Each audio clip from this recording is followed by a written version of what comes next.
Friends, இன்னித்தோட பதிவு எல்லாருக்குமே யூஸ்ஃபுல்லாக இருக்கும்.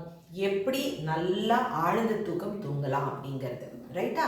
ஸோ நிறைய பேர் பார்த்தீங்கன்னா ரொம்ப டிஸ்டர்ப்ட் ஸ்லீப் பண்ணுறாங்க. அது மட்டும் இல்லாமல் அவங்களோட லைஃப்லேயே நீங்கள் பார்த்தீங்கன்னா ரொம்ப நிறைய ஆக்டிவிட்டீஸ் இருக்கிறதுனால அவங்க வந்து ஸ்லீப் டைம் குவாலிட்டியும் சரி, குவான்டிட்டி ஆஃப் டைமும் சரி ரொம்பவே கம்மியாயிடுச்சு.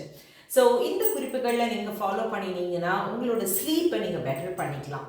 நம்பர் 1, எப்போதுமே நீங்கள் ராத்திரி எத்தனை மணிக்கு தூங்கணும்னு நினைக்கிறீங்களோ அதுலேருந்து ஒரு 3 மணி நேரம் முன்னாடி, ஸோ ஓரளவுக்கு நீங்கள் 10 மணிக்கு தூங்க போகிறீங்க அப்படிங்கிறதுனா ஒரு 7 மணிக்காவது நீங்கள் சாப்பிட்டு நீங்கள் முடிக்கணும். ஏன் அப்படிங்கிறதுனா அதை சாப்பிட்ற நேரம் மேபி ஒரு ½ அன் ஹவராக இருக்கலாம். ஆனால் அதை சாப்பிட்டதுக்கப்புறம் வாயிலேருந்து நம்ம உள்ள டைஜஸ்டிவ் சிஸ்டமில் கிட்டத்தட்ட டிரான்சிட் டைம் வந்து 3 to 7 hours இருக்கும். ஸோ அட்லீஸ்ட் ஒரு 3 hours இருந்ததுன்னா நம்ம வந்து தூங்கும் போது நம்மளோட இன்டர்னல் ஆர்கன்ஸ் வந்து நிறைய வேலை செய்யாது. அப்போ அதுக்கும் ரெஸ்ட் கிடைக்கும். ஸோ அது ரொம்ப இம்பார்ட்டன்ட். அடுத்தது ஒரு ரூட்டீன் மாதிரி வச்சுக்கோங்க. சரி, 10 மணிக்கு நான் தூங்க போகிறேன் அப்படிங்கிறதுனா ஒரு 9-9:30லேருந்தே நீங்கள் கொஞ்சம் அன்வைண்ட் பண்ண தொடங்கிடுங்க. செல்ஃபோன் இல்லை டிவி இதெல்லாம் வந்து ஸ்டாப் பண்ணிடுங்க. ஏன்னா அந்த ப்ளூ ரேடியேஷன் ரொம்ப கெடுதல், அதாவது அதை தூங்க விடாது.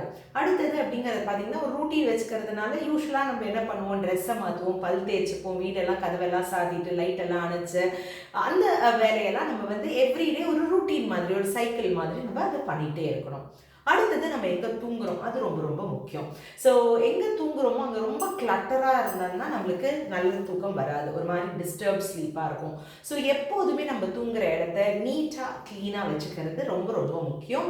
உங்களோட பெட்டு வந்து ரொம்ப கம்ஃபர்டபுளாக இருக்கா, பில்லோ கம்ஃபர்டபுளாக இருக்கா பார்த்துக்கோங்க. அந்த ரூம் டெம்பரேச்சர், நிறைய பேர் வந்து நல்ல அப்படி பயங்கரமான ஏசியில் தூங்கணும்னு நினைப்பாங்க, ஒரு 18-16 அந்த மாதிரி இல்லாமல் ஒரு சமப்பதத்தில் ஒரு 22-23 that should be good. And அந்த மாதிரி நீங்கள் வந்து வச்சுட்டு நீங்கள் வந்து படுத்துக்கலாம். ஸோ அந்த டெம்பரேச்சர் ஆஃப் த ரூம் வந்து ரொம்ப ரொம்ப இம்பார்ட்டண்ட். அடுத்தது ஏதாவது ஒரு aroma, maybe chamomile oil R lavender oil, இந்த மாதிரி ஏதாவது ஒரு அரோமா தெரப்பிக்காக நீங்கள் ஒரு கேண்டில் அந்த மாதிரி ஏதாவது ஏற்றிக்கலாம். ஸோ ஒரு நல்ல ஸ்மெல்லும் வரும். அது வந்து தூக்கத்துக்கும் அது வந்து ரொம்ப இன்ஸ்டிகேட் பண்ணி ரொம்ப நல்ல தூக்கம் நம்மளுக்கு கிடைக்கும். அடுத்தது நம்ம வந்து க்ளோத்ஸ் என்ன போட்டுக்கிறோங்கிறது ரொம்ப முக்கியம். நிறைய பேர் வந்து ரொம்ப டைட் க்ளோத்ஸ் போட்டுட்டு படுத்துப்பாங்க. அப்படி இருக்காதுங்க. கம்ஃபர்டபுள் க்ளோத்ஸை எப்போதுமே போட்டுக்கணும். சாஃப்டாக இருக்கிற மெட்டீரியலை நீங்கள் போட்டுக்கோங்க, அது ரொம்ப இம்பார்ட்டன்ட். அதுக்கப்புறம் நம்மளுக்கு ஏதாவது ஒரு நைட் ரூட்டீன் வச்சுருப்போம் இல்லையா, ஸ்கின் கேர் அந்த மாதிரி, இல்லை பல் தேய்க்கிறது. ஸோ அந்த மாதிரி ஏதாவது ஹைஜீன் பேஸ்டாக நீங்கள் வந்து பண்ணிக்கிறது, இல்லை பியூட்டிக்காக நீங்கள் பண்ணிக்கிறது, அதெல்லாம் நீங்கள் பண்ணுறீங்கன்னா அதுக்கு ஒரு 5-10 minutes நீங்கள் வச்சுக்கோங்க. ஸோ இது எல்லாமே நீங்கள் பண்ணும்போது என்ன நடக்கும் அப்படிங்கிறதுனா நம்ம பாடிக்கு ஒரு சிக்னல் கொடுக்குற மாதிரி இருக்கும், நீங்கள் நல்லா தூங்க போறீங்க அப்படிங்கிறது. And as much as possible தூங்கிறதுக்கு முன்னாடி ஏதாவது ஒரு மெடிடேஷன் பண்ணுங்க. மெடிடேஷன் பண்ணும்போது நல்ல breathe in deep out breathe in பண்ணிக்கலாம் நீங்கள். அது மட்டும் இல்லாமல் ப்ராக்ரெசிவ் மசில் ரிலாக்ஸேஷன், ஸோ காலிலேருந்து நீங்கள் தலை வரைக்கும் நீங்கள் ஒரு பார்ட்டை ரிலாக்ஸ்னு சொல்லிட்டு நீங்கள் பண்ணிக்கலாம். ஸோ இதுவும் உங்களோட பாடி டைட்டாக இருக்குன்னா கொஞ்சம் லூஸ் ஆகிடும், நம்ம கம்ஃபர்டபுளாக ஆகிடும். எப்போ வந்து ராத்திரி வந்து நீங்கள் ரொம்ப எக்ஸசைஸ் பண்ணுறது அவாய்டு பண்ணிக்கோங்க. நிறைய பேர் வந்து ஈவினிங் வந்து நான் வாக்கிங் போகிறேன், இல்லை ஈவினிங் நான் வந்து ஜிம்முக்கு போகிறேன்னு சொல்லுவாங்க. அது அவாய்ட் பண்ணிக்கிறது ரொம்ப நல்லது. ஏன் அப்படிங்கிறது கேட்டிங்கன்னா அது நம்மளோட உள்ள இருக்கிற ஹார்மோன்ஸை இன்னும் இன்ஸ்டிகேட் பண்ணி இன்னும் நம்மள ஆக்டிவ் தான் பண்ணிக்கும்.